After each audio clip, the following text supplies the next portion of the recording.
पुराण साहित्य में गरुड़ पुराण का प्रमुख स्थान है।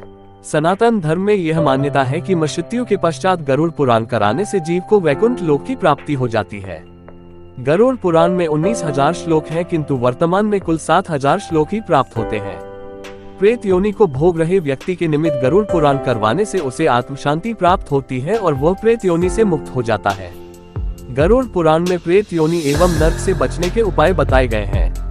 इनमें प्रमुख उपाय दान दक्षिणा, पिंड दान, श्राद्ध कर्म आदि बताए गए हैं। मस्त आत्मा की सद्गति हेतु पिंड दान आदि एवं श्राद्ध कर्म अत्यंत आवश्यक है और यह उपाय पुत्र के द्वारा अपने मस्तक पिता के लिए है, क्योंकि पुत्र ही तर्पण या पिंड दान करके पुण्यनामक नरक से पिता को बचाता है। पुत्र का मुख देखकर पिता पैश ऋण से मुक्त हो जाता है। मृत्यु के बाद क्या होता है, यह एक ऐसा प्रश्न है जिसका उत्तर जानने की इच्छा सभी को होती है और सभी अपने अपने तरीके से इसका उत्तर भी देते हैं। गरुड़ पुराण भी इसी प्रश्न का उत्तर देता है। मनुष्य अपने जीवन में शुभ अशुभ, पाप पुण्य, नैतिक अनैतिक जो भी कर्म करता है, गरुड़ पुराण ने उसे 3 भागों में विभक्त किया है। पहली अवस्था में मनुष्य अपने शुभ अशुभ, अच्छे बुरे कर्मों को इसी लोक में भोग लेता है। दूसरी अवस्था में मृत्यु के उपरांत मनुष्य विभिन्न 84 लाख योनियों में से किसी एक में अपने कर्म के अनुसार जन्म लेता है। तीसरी अवस्था में वह अपने कर्मों के अनुसार स्वर्ग और नरक को प्राप्त करता है।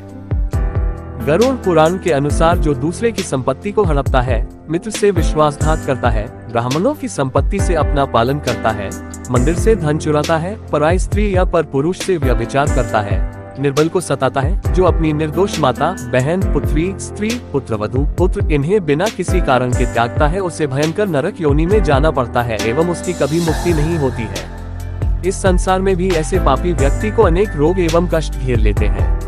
व्यापार में हानि, घर में कलह, कष्टी हानि, जुआ, संतान मृत्यु आदि दुख से वह जीवन भर दुखी रहता है। अंत समय उसका बड़ा कष्ट में होता है तथा मरने के पश्चात वह भयंकर प्रेत योनि में चला जाता है। शीघ्रम प्रचल दुष्टात्मम गतोसित्वम यमाइलम कुंभीपाकादिनरकात्वम नेश्यामश्च माचिम। दुष्ट एवं पापी व्यक्ति को यमदूत पकड़कर कुंभीपाक आदि नरकों में कोड़े मारते हुए, घसीटते हुए लिए चलते हैं। वहां यमदूत उसे पाश में बांध देते हैं। वह भूख प्यास से अत्यधिक व्याकुल और विकल होकर दुख सहन करते हुए रोता है। उस समय मृत्यु काल में दिए दान अथवा स्वजनों द्वारा मृत्यु के समय दिए पिंडों को वह खाता है, तब भी उसकी तृप्ति नहीं होती। पिंड दान देने पर भी वह भूख एवं प्यास से व्याकुल लगता है। मांस भक्षण करने वाले व्यक्ति को नरक में वे सभी जीव मिलते हैं जिनका उसने मांस भक्षण किया था, और वे वहां उसके मांस को नोचते रहते हैं तथा वह कई कल्पों तक प्रेत योनि में भटकता रहता है। जब ऋषि के श्राप से प्रेरित तक्षक नाग राजा परीक्षित को डसने जा रहा था, तब मार्ग में महर्षि कश्यप से उनकी भेंट हुई। तक्षक ने ब्राह्मण का वेश बनाया और पूछा, महाराज आप इतनी उतावली में कहाँ जा रहे हो? तब ऋषि कश्यप ने कहा कि तक्षक नाग राजा परीक्षित को डसने जा रहा है और मेरे पास ऐसी विद्या है कि मैं राजा परीक्षित को पुनः जीवन दान दे दूंगा। तक्षक ने सुना तो अपना परिचय दिया, कहा, ऋषिवर मैं ही तक्षक हूँ और मेरे विष का प्रभाव है कि कोई आज तक मेरे विष से बच नहीं सका। तब ऋषि कश्यप ने कहा कि मैं अपनी मंत्र शक्ति से राजा परीक्षित को फिर से जीवित कर दूंगा। इस पर तक्षक ने कहा, यदि ऐसी बात है तो आप इस वृक्ष को हरा भरा करके दिखाइए, मैं इसे डसकर भस्म कर देता हूँ। जो तक्षक नाग ने हरे भरे वृक्ष को डंक मारा, त्यों ही वह हरा भरा वृक्ष विष के दुष्प्रभाव से जलकर राख हो गया।